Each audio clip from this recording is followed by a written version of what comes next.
Refraction bye spherical lenses.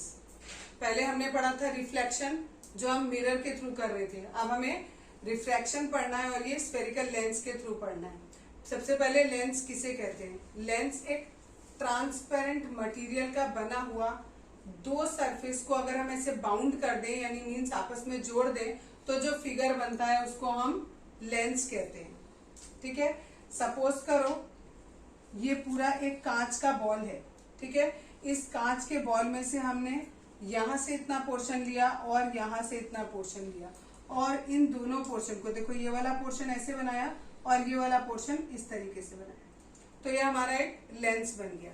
ये भी हो सकता है हम क्या करें, ये वाला जो पोर्शन है इसको मैंने यहाँ रखा और ये वाला जो पोर्शन है इसको मैंने इधर रखा और फिर इन दोनों को जोड़ दिया, तो ये भी एक तरीके का लेंस बन गया मेरा।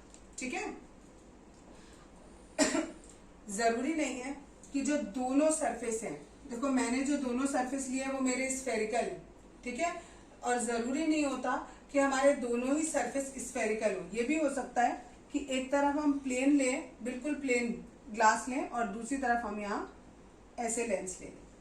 ठीक है, तो इस बेसिस पर जो लेंसेज होते हैं वो बहुत तरीके के होते हैं, लेकिन जो मेन दो होते हैं दैट इज कॉनकेव और कॉन्वेक्स। ये कॉन्वेक्स और उधर मैंने लिखा है कॉनकेव। ठीक है, जो ये वाला होता है इसको कॉन्वेक्स कहते हैं और जो ये होता है इसको कॉनकेव कहते हैं। ये वाला जो कॉन्वेक्स है इसकी क्या खासियत होती है कि ये दोनों तरफ से बल्ज है। बल्ज मीन्स उभरा हुआ। ठीक है, इधर से भी देखो उभरा हुआ है और इधर से भी उभरा हुआ है। ठीक, और जो दूसरा होता है दैट इज कॉनकेव, इसमें देखो इधर से भी धसा हुआ है अंदर की ओर और इधर से देखें तो यहाँ से भी अंदर की ओर धसा हुआ है, इसको हम कहते हैं कॉनकेव। ठीक, जो ये जो कॉन्वेक्स होता है, कॉन्वेक्स लेंस, ये क्या करता है, एक और पहचान है इसकी, ये बीच में से चौड़ा होता है और देखो किनारों पर पतला है। ठीक, इसमें उल्टा होता है, बीच में से बहुत पतला है और किनारों पर चौड़ा है।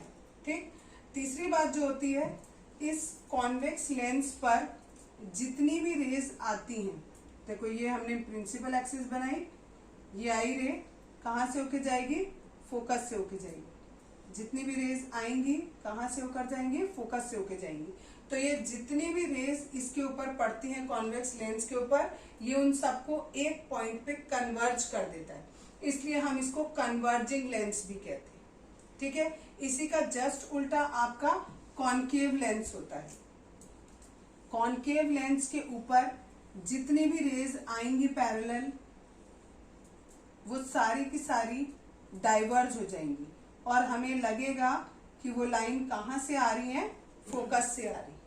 ठीक है, तो यहाँ पर डाइवर्ज हो रही है लाइन, इसलिए इसको हम डाइवर्जिंग लेंस कहेंगे और जो कॉन्वेक्स वाला था दैट इज कन्वर्जिंग लेंस।